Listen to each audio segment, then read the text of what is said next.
requiring men to seek the consent of their existing wife or wives before marrying another wife has been deleted this evening.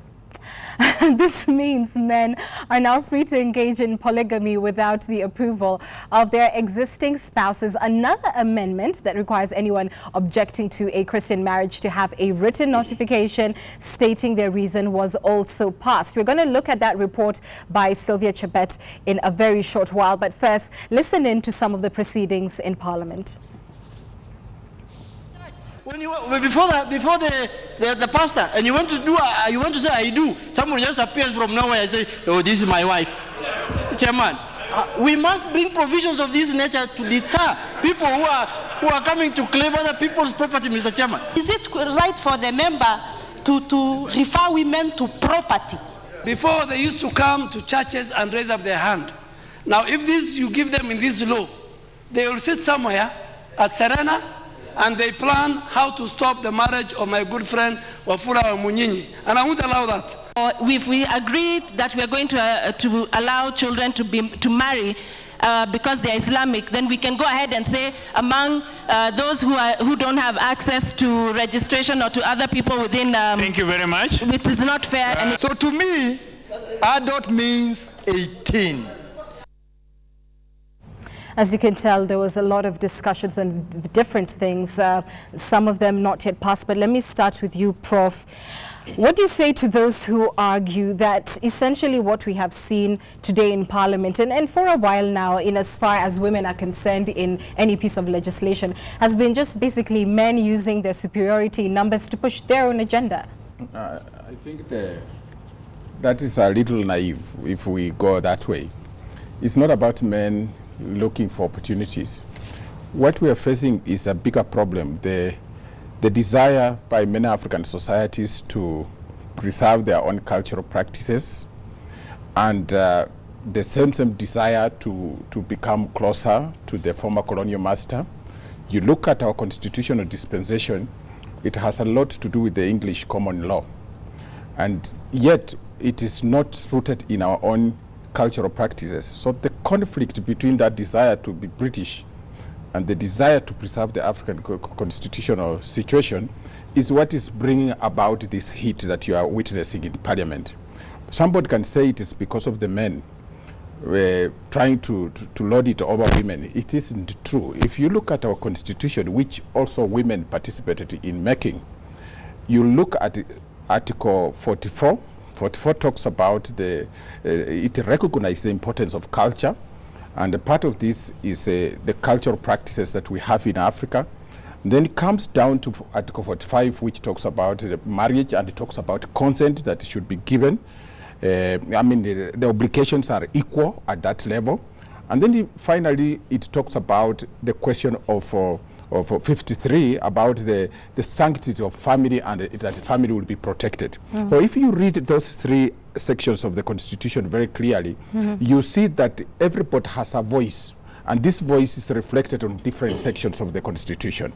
Now, to just come with a blanket discussion and say that, you know, the family, men are lording it over women is not right. Let me come in, because you've talked about culture, but even a cultural anthropologist will tell you culture in itself is not perfect. Yes. For instance, there are aspects about our culture as far as female genital mutilation or others yes. that have actually been abolished by law because they were not perfect. Makodingo, let me come to you, Doc, on the question in particular of men. Well, I don't know why you're smiling so much even before I ask. Let me just start on his question here. Okay, why don't you respond to him and then I'll ask First you. First of all, it is not true that men are intimidating women. Mm-hmm. The National Assembly has 69 members of parliament who are women. I have looked at that house. It was barely, almost empty. If the women wanted an amendment to pass in that bill, all the 69 of them would have been in parliament and they would have gotten their wishes. This thing of people sitting on the sidelines, and then they are complaining at the men a conspiracy theorist would find it very easy to argue that because we're already having the debate as to whether or not we are overrepresented, it's very easy to make a bargain on this. Women, give us our way in as far, let me finish, in as far as the marriage bill is concerned, and we won't have your position scrapped. No, where were the women? They were not there. I saw one woman. I'm just saying that there may be a possible argument that could have happened. But Yes, but if they can sell their birthright, so to speak, because they want to preserve their positions, then maybe you don't need them there in the first place. Interesting. What do you think about how the clause initially appeared once the marriage bill was enacted? It did not say that men cannot marry a second wife. All it said is that in the event that one conceives that that is possible within a marriage, then one should let the other partner know that there is this possibility, and then they can agree as to whether or not they want to have 10 wives later. I think, Anne, yes. You can be very selfish when you look at it purely from a man's perspective and say, these men are really a nuisance. If you look around, there's so many women who would want to be second wife. And nobody's even accommodating this. And if you are going to pass a bill where you will say one woman will allow another one to come in, in fact, the first complainant will be some women. Yes. Who is talking for where are the voice of these women who want to be second or third wives? I'm sure and you are not even that voice. So really, I'll keep my opinion. Yes, so really we want to look at it differently. It's not about men. It's also about women who might want it. So the question of permission shouldn't come in. I think at the point of marriage, if you are married, and that's why I quoted the earlier sections, 43, 44, and then of course 53, the sanctity of culture. If at the point of marriage, you are required by your spouse to say you can still be polygamous, and that becomes the basis for her to break up the relationship so that you don't go full strength and marry, then that is okay. That's honest. I think that is really what you need to discuss. But if she doesn't ask the question, at that time, it's a very intimate moment. You don't have to raise the question. Oh my! No, and in my opinion, all marriages should be potentially polygamous. Whoever put these provisions in this law need to go back to wherever Western inspired hole they came from, because this is not African. What consent? Now, can you imagine? I suppose the obvious disclaimer is today on my panel I have two men discussing this topic, so I'll leave that as it is, but let me move forward. Those who are proponents of affirmative action will say that today's move, coupled with, you'll remember, I think a month or two ago, MPs also removing the clause that required a 50-50 sharing in case of a divorce of matrimonial property, I should say, that these movements seem to be setting back the gains women have made, because even traditionally in culture, they're not seen as equal partners, even in a marriage. What do you say to that? What gains are these they have made? That they can be recognized? Let me clarify my statement. Initially, when the 50-50 clause was in place, the argument was that other than necessarily the financial contribution of being, for instance, a breadwinner, that there are other contributions women make to the household, staying there 24/7, taking care of the children, raising them, cooking, taking care of the husband, that all of these, while they may not necessarily have a financial connotation to it, do contribute to the well-being of the family. No, I have absolutely no problem with the 50-50 sharing. I mean, I know my mother. She's raised us, she never really worked, but she did far much a better job, a more strenuous job than my father ever did, So 50-50 I have no problem with. But I have a problem with you bringing affirmative action or clawing back women gains on marriage. If a woman doesn't want to be gains to be clawed, let them stay single. That's a good point for me. Please hold on. It's a great point to interject, because that report by Sylvia Chebet, she was following the proceedings in Parliament today. Let's take a look at it and what exactly went down.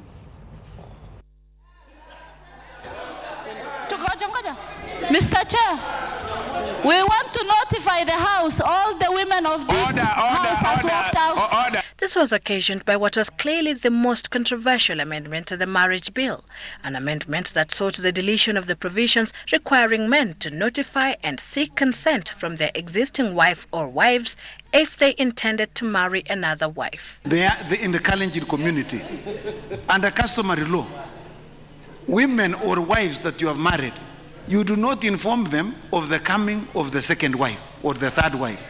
You just appear with a lady and she knows that this one is the wife. And because as soon as I pay dowry, Mr. Chair, so this particular clause, Chair, offends the customs of the various tribes. What do you want to declare? I'm a son of the second wife of my father. And that if this law would have been in place, Chair, maybe I would not have been born and you would not have had a member. Mumias is will not have a member of parliament by the name of Washiali. Therefore, Chair, to give a chance to other mothers who are likely to marry to give birth to a member of parliament like me, please, we need to delete this clause and it should never, ever appear in some of these countries. All right, this is very interesting. We are going to favor men. Well spoken, well spoken. Men, we are not going to favor you. This bill is for women. We are not going to support that bill. We will shoot it down. For that reason, we are in Africa. And African men are potentially polygamous, Mr. Speaker. And for that reason, there is no need of information. When you marry an African woman, she must know the second one is on the way. The third one is on the way. The fourth one is on the way, Mr. Speaker. This is Africa, Mr. Speaker. We are not living in Europe. We are not living in America, Mr. Speaker. Oh, God, help us. We know that men are afraid of women's tongues more than anything else. But at the end of the day, if you are the man of the house and you choose to bring on another party, and there may be 2 or 3, I think it behooves you to be man enough to agree that it's going to safeguard your family, your property, and everything else. Because we've seen cases where a husband dies, and then 2 or 3 more women come up claiming for properties, coming with children, just because nobody was given any notification that there is a second wife who is going to be brought into the marriage. Men are jittery is because these people want to take our wealth. And it is very, very important to know. It is very, very important not to open a Pandora's box, Chair. We want my Christian brothers to read the Old Testament. Chair, Daudi never consulted anybody. Solomon never consulted anybody. It is the Old Testament. Another contentious amendment requiring that anyone objecting to a marriage give a notice of objection in a bid to guard against such sins was also passed. You just appear before the church when you before the pastor, and you want to say I do. Someone just appears from nowhere and say, "Oh, this is my wife." Chairman, we must bring provisions of this nature to deter people who are coming to claim other people's property, Mr. Chairman. Is it right for the member to refer women to property? Before, they used to come to churches and raise up their hand. Now, if this you give them in this law, they will sit somewhere at Serena and they plan how to stop the marriage of my good friend Wafula Munyinyi. And I won't allow that. We should not put anything that allows that there can be other interpretation that goes against the Constitution. And the Constitution, under the rights of children, will define that even if there are practices that are which article are you referring to? That is, if you take 53. The rights. This is a country where we are legislating and we are expecting that we are protecting the rights of every single individual within this country. And therefore, if we agreed that we are going to allow children to marry because they're Islamic, then we can go ahead and say among those who don't have access to registration or to other people within. Thank you very much. It is not fair. So to me, adult means 18, and if it means 18, then the law, as stated in a bill, must be the law that we must uphold. And with regards to the provision stating that a person making a false statement to marry commits an offence and is liable to an imprisonment term of up to 2 years or a fine not exceeding 2 million, this is what they had to say. When you engage in courting, you may get to know a while later that you are courting an evil person, that she may be a night runner, so you must have the right and reserve the right to back off, so that the witch does not come back and claim damages. With all due respect, you are even protecting the males or the men here, because you have seen sugar mummies are out and they have come out in force to tap the young men, use them and dump them. They should use them and marry them. The import of this particular section, if allowed to go like this, will make marriage a sort of business enterprise. Yes. Secondly, if we allow it to go this way, most of our youngsters who are in colleges and universities will go to jail because they will have no properties to pay if they are taken to court. Continue. Chair, let me ask you, Chair, why do you invest, why do you pay for something which is trial and error? Yes, this is trial and error. It's like gambling. So what we're saying, let us stop. If you want to marry my daughter, you come straight, you pay the dowry, you marry her. This culture we must stop in our country. The August House extended its sittings today until 8 p.m. when they had thrashed out all the amendments to the marriage bill. Sylvia Chebet, Citizen Live at 9. Your members of parliament there. I'll come to you, gentlemen, just very quickly to give one comment each on the following. First, Dr. Makodingo, what do you think about that provision that if one promises to marry another and then they do not, then they should in fact pay for it? I mean, it's rubbish. I think that provision, they did well to kick it out. Men must make promises. Otherwise, must they also keep them? No, I mean, you can keep promises, but you must make promises. Otherwise, you might not get any woman to marry. Oh my. Everyone watching, that's Dr. Makodingo for you. So now you know. All right, are you married, by the way? Yes. So you made promises and you're keeping them? Yes, we can only hope. I'm going to move right along to you, Professor, and ask on the question of age. You heard it come up. What do you think? Should there be a legally written down age at which one can be married? Yes, but even before I answer that, just a quick one. Okay. On what he said. I am a human being. I have a right to change my mind, so I can promise, but I can still change my mind and even revise it and go back to my earlier position. I cannot be controlled on that. But when you come to the question of age, the question of age, I think, if you look at the way our constitution is written, it has a provision that seems to point towards 18 years. So really, we must agree on an age when somebody gets an ID and is considered as an adult. And I think 18 and above looks more reasonable than below 18, because I think people at that age are the constitution is actually clear. Yes. Yeah. Yes. That marriage has to be between two adults of the opposite sex. And an adult begins around at 18. And so you believe that should be as is? Yes, but more also a quick one on that. That when you look at the debates that are going on, I don't think these women speakers in parliament represent women.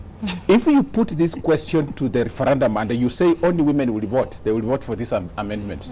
They have boys, and they know that some of these amendments are targeting to destroy boys. They are going to vote for these amendments. And you'll be shocked by the outcome. Professor, I appreciate your views. Allow me to move on, because we indeed must, to a story that is really sad, because we're talking about marriage. Now let's focus on family. And after Citizen TV highlighted an incident in which a Form 1 student at Loreto Kiambu Girls allegedly claimed to have been sexually molested by his senior colleagues, more such allegations linking the school to lesbianism have emerged. One parent says her daughter claimed a clique of girls attempted to recruit her into lesbianism in 2005, but when she refused to toe the line, she was bullied. She later did, in fact, die of depression-related complications. That's after she had been transferred from that school. Let's take a look at this report by Judy Koskei, and then we'll talk with my panel.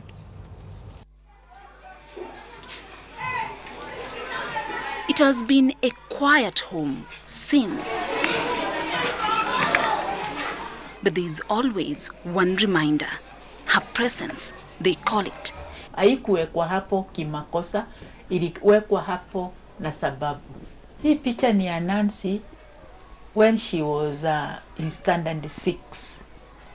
I felt because she was smiling somehow, when she passed away, I felt I should put it just next to a place where when I'm entering in the house, I see her, and when I see her, I feel she's still in the house, and she's still with me.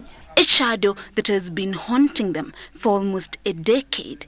Though I rarely go there. It is only when Alice Mutua sits down at her home in Nairobi that she fills the gap left by a girl who died when she was only 16. I usually think one day she'll wake up. I've never forgotten. I see one day she'll definitely wake up. But I've waited year by year. Nothing happens. Anyway, it's bad. She passed away on 11th June 2006. Nancy was born on a Sunday and she died on a Sunday. Nancy Christine Dhambi Mutua was the family's pet, a friend and a doting sister. 7 years after the Form 3 student collapsed in class and later pronounced dead in hospital, each and every member of this family silently mourns in secret. And this is a sweater, which was for that girl. For her brother, now a law student, his room is where he tries to find closure. Her picture, a reminder of the childhood they shared in life without her. The question of how Nancy Dhambi Mutua, born on the 20th of May 1990, ended up depending on antidepressants is one this mother asks. I was a parent in Loreto, Kiambu in the year 2005. My daughter was admitted there. She went for Form 1 and she schooled there from first term. Second term, when she came home, she did not want to go back there again. When schools opened, she went back anyway. But one day, the soft-spoken girl did something strange. So she ran away from school and came home. According to her mother, she was suspended from school for 2 weeks for sneaking out of school. That is when Alice noticed there was something totally wrong. Nancy was taken to hospital. She needed help from a psychiatrist. She told the doctor the way she was being mistreated in school. They wanted her to undress. They were leaking the other girls the private parts. For themselves, they were kissing each other, you know, and that is at night in the dormitory. But for her, because she refused, I looked for another school, so she never went there again. The school management allegedly denied the allegations. Mine was 2005, and now we are in 2014. Down the road, 9 years, I hear the same thing which I was told is coming up in the air. What do you conclude out of that? That is a place where lesbianism is being practiced. The same words she had on TV after another parent complained about the vice last week are the same the school management said in 2005. What did they tell you exactly that? There is nothing like that which is happening. It's my daughter who doesn't want to stay in that school. And it's the same thing they told this other parent who was complaining here. In my interpretation, maybe they were not, either of the parents did not want the child to be here or the child herself. In this case, a Form 1 student was allegedly sexually assaulted on her first day in school in 2014 by a group of girls. Her daughter ran away from school just like the late Nancy. That is why I was moved, and I thought I should air this thing to help another parent. One Sunday night, a day after Alice Mutua dropped a monthly dose of antidepressants to her daughter, he was told, your mother brought the medicine, and she left. She wrote me a letter. Hi, Mom. Missing you a lot. Polly, you missed me. I had to go for a swim. Thanks for bringing me my drugs. I was called by the teacher. Please, let us meet in Nairobi Hospital. And please expedite. Kamisa, what is happening?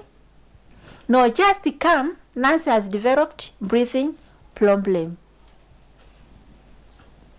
Me, I went. When I went, what I was presented is a corpse of my daughter. Alice claims her daughter's ailment started following the sexual harassment. A story now being retold in different but related versions. Another mother narrates how her once bubbly daughter has to visit a psychiatrist every 3 weeks. She has to part with 3,000 shillings per a 1-hour session. Shaken and fearful, she's disturbed, she tells me. Threatening letters is what she has been receiving since she joined the school, and she knows too well she will receive some more when she goes back. Locker, let's say if I would stay in class like most of the time, I'd find it in my bed, like under my pillow, like that. They were not friendly letters. They were not nice letters. 3 parents, 3 students, all alleging the same, and the school administration saying otherwise. Question now, is lesbianism being practiced in Loreto Secondary School, Kiambu? Judy Kosgei, Citizen TV, Nairobi. The gravity of that situation is best exemplified by that heartbroken mother, and certainly our hearts go out to you, Mama, for that loss of your daughter. Let me come to you, and let me start with you, Dr. Makodingo. What can schools actually do to protect their students who are boarding there against bullies? Because this seems to be bullying that has gone to an extent of molestation. What can schools do? First of all, I think it's sad that this happens, and the worst part of it is the parents entrust their children to these guardians, these teachers in schools, and you don't really think about it. You don't really think about the adverse effects it could actually have if the teachers weren't responsive. And the head teacher comes out on media and says maybe the kid wanted to get out of the school, and she goes out and commits suicide, and you think there's still no problem. I think that entire teaching staff should be sent home and something done. I mean, there has to be a conducive environment in the school to report cases like this. Yeah, there has to be a system, a counseling system, and a way to separate the students who do not want to engage in activities like this from the rest of their crowds. Because then, I mean, cases like this could possibly continue. I have a feeling, I mean, the rumor mill has it that where a lot of schools, especially single sex schools, have a lot of these things going on. And I think our schools, our teachers, our administrators aren't doing enough to protect the daughters, the sons who are out there, who are being harassed and molested, without wanting to be engaged in such practices. Professor, you're an educationist. What practically can be done by schools to keep kids safe? We must teach good morals. We must begin from standard 1 to do the right thing. Tell kids that relationships should be along heterosexual lines. I don't even think that my friend Makodingo is genuine. Some time ago, he argued on this show that he has lesbian and gay friends, and my memory is not betraying me. And he says he tolerates them.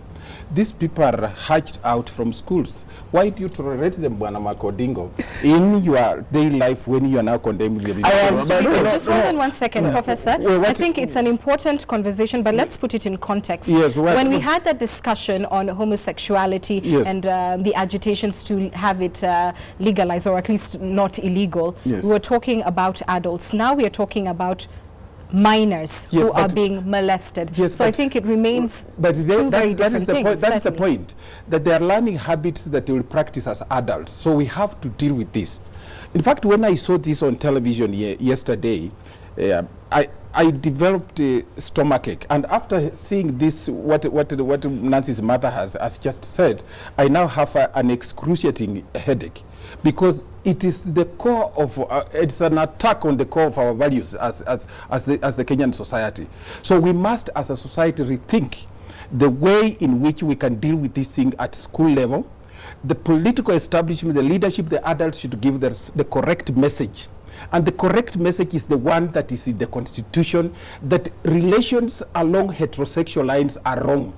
And when they are wrong, Homosexual, yes, gay and lesbian relations must be heterosexual, not homosexual.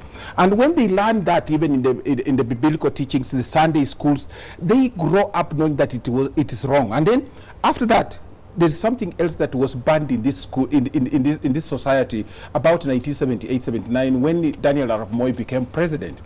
What was banned is that I remember during my school days, we used to go to school and we would dance with the girls. We were taught how to socialize with the girls. We know how to talk to the girls. When it was banned, it was argued that the girls, this privilege was being abused. But I remember that there was socialized, supervised socialization which was occurring. We would have a debating club, discuss for 45 minutes, and then we dance with the girls. We talk to the girls until your fright goes. Now, because this ventilation is banned, you are now seeing a situation where boys turn to boys, girls turn to boys. So we have to revise the whole sense of socialization. Schools are being too tough in terms of separating the sexes. You think? Okay, allow me. Please I have allow a right me. of reply. No, okay, no. Fine. Go ahead. Reply. Prof has just alleged, that I'm feigning indignance. My problem, we are not discussing homosexuality here. It is part of the story. No, Prof, do not misquote me. We are discussing a girl who does not want to be homosexual, being harassed and being molested against her will. That is very different from a discussion about whether or not you should jail adult homosexual Kenyans. Let me bring in some clarity here. Professor, allow me to play devil's advocate just for a minute as we wind up this conversation. Where it becomes dicey and tricky is that Professor is arguing that these individuals will grow up to make life decisions later on that may or may not be homosexual. What then is your opinion on the students who are found to be taking part in this practice? Should they be taken for counseling? Should they be expelled? What are schools to do with the abuser? We've talked about protecting the one who's being abused, but what of the one who may go up to a counselor and say, I'm expressing this or that fascination? Yeah, but what happens to that student? No, that because they're still in their formative stage. No, what happens to them? That student should be taken to those juvenile jails. Yeah, I mean, it is harassment. It is sexual molestation. You can't. This thing of going to counsel people who are sexually harassing others is unacceptable, because they most likely will still be in that setting. They most likely will still harass those students as they recover, so to speak. My concern, and I think Prof raises a fairly important point that we need to discuss. What is this fascination with girls only and boys only school? School system. I mean, what is it we want to teach girls on their own for 4 years that we can't teach them together with the boys? Because this is part of the problem. Girls need go for trips, and they are chasing after boys. Boys go for trips, they are chasing after girls, or girls come back for holidays, and because it is nearly getting out of jail, you find teen pregnancies. I mean, this is a discussion that I think nationally we need to have. Do we need to have as girls part of only? Comprehensive education reforms? Please, your final comment, because we must wind up. But it has to be recorded and corrected that he's talking about kids who are not willing to be engaged in lesbian habits, and then he says it should be protected. What he's saying by implication is that those who engage in it by consent in our schools should be kept. That one causes nausea on me. You cannot have this kind of thing. What we're saying is that whichever way you look at it, this thing must not be practiced in school. One thing is for sure, this is a conversation we cannot finish now, but an important one to the education system. We'll talk about it. We'll continue to talk about it, of course, on Opinion Court. Thank you so much for your feedback. We're receiving it quick and fast, and of course, we'll be reading it shortly. Use the hashtag Opinion Court. That's one word. We're taking a little break, and then I'm back with the business news. To get your M-Pesa statement, PUK.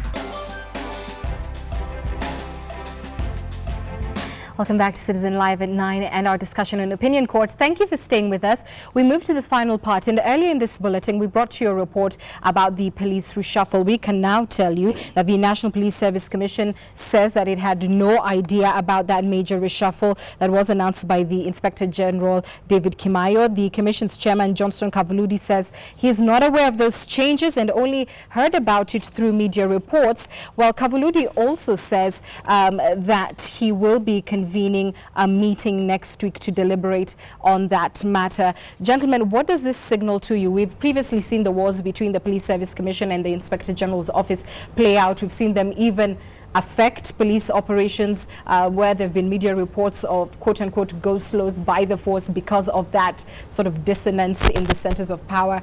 What does this latest statement indicate to you? The Constitution is clear. Article 246, I think 3, A, that deals with the functions of the National Police Service Commission.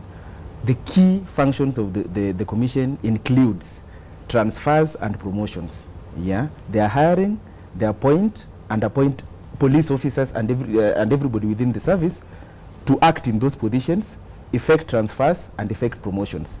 There is no way these major changes could have taken place, yeah, legally without the consent of the National Police Service Commission. So if Kavuludi doesn't know, then the IG made a mistake, and a major one for that matter.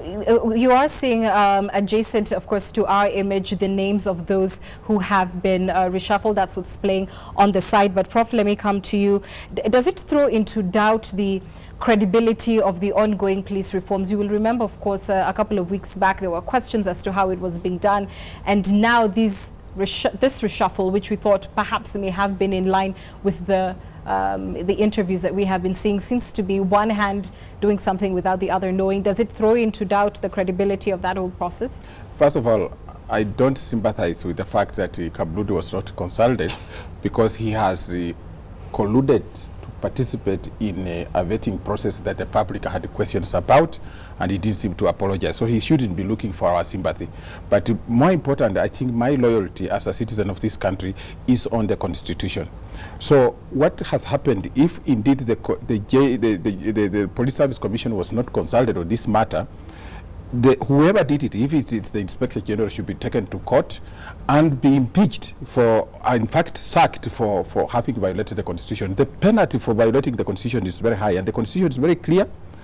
Like this Police Service Commission is an independent commission among other independent commissions within the Constitution. And that means it's like the TSC, and therefore the Teacher Service Commission is in charge of transfers and hiring of teachers, just like the Police Service Commission is supposed to do the transfers and the hiring of police officers. So if that has not been done, then somebody has violated the Constitution. And they should be let me put the question to you, Dr. Makodingo. We've seen this play out before, and he's talking about ending it once and for all. Do you think that this is one of the issues where the president needs to intervene?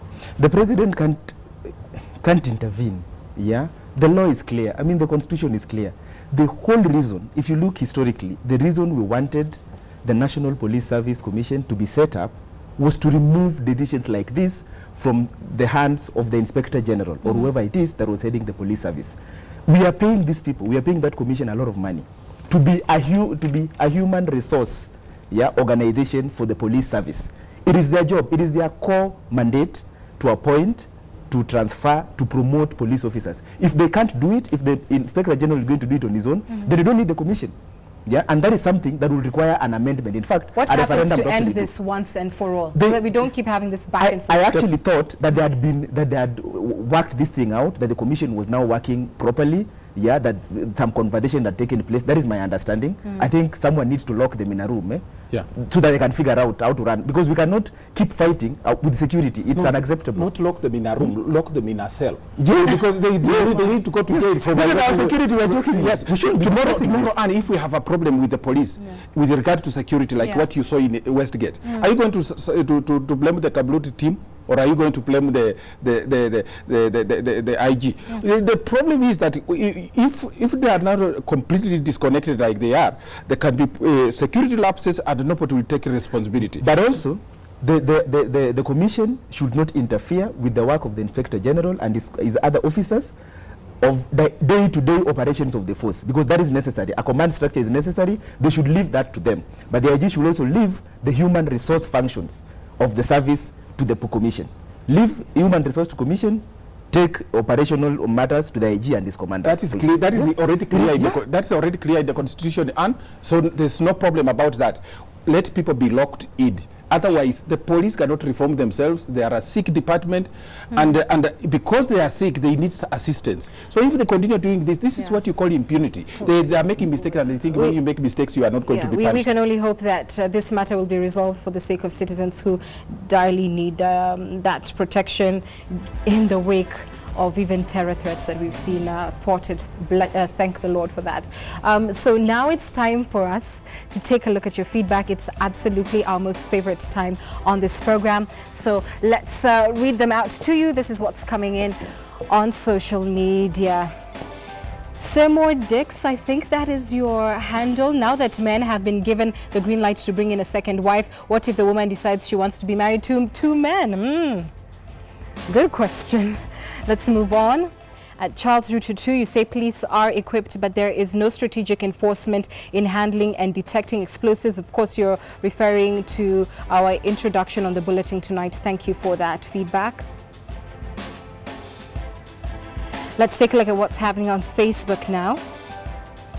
Miriam Jones, you say the school administration usually ignores such to keep the school's name clean and clear. It is so rampant in schools. It's high time action is taken. You're referring to the Loreto story. Thank you for your views. Janet Kyoyo, I believe. What if the lady decides to marry another man? She will also ask the husband for permission to marry the other. Will it work? Surely, because it has to work both ways. I bet men will not agree with that. Thank you for your views. That's on the Marriage Act. Let's keep moving on. All right, I'm going to read some that I'm receiving, at least on my personal account at Ann Kiguta. Thank you for writing in to me. At Brian Cairo, you say single-sex schools should be abolished and encourage mixed schools. I had a similar experience. Thank you for sending that in. Let me see if we could get another from George_Mbithi. Thank you for your views. You say there is need for policy at the ministry level to curb sexual molestation. #opinion court. Thank you for that as well. Another one that's coming in from at Lady Bird Kenya. Thank you for writing to us. You're talking about the women reps, and you say they have zero expertise on communication skills. They can't construct sentences. How can they defend women? I imagine that is in relation to the marriage bill. Thank you for writing that in, and a lot of feedback. So much I can't read it out all on air, but I certainly do appreciate it. And I will prevail on my panel this evening to go back on social media and engage with our audience who have been as kind as to write to us. That's a wrap on Opinion Court and on Citizen Live at 9. Always such a great pleasure to be with you every Thursday. Do have yourself a wonderful evening. Rest well. We'll see you again next week right here on Citizen Live at 9. Good night. I'm Ann Kiguta.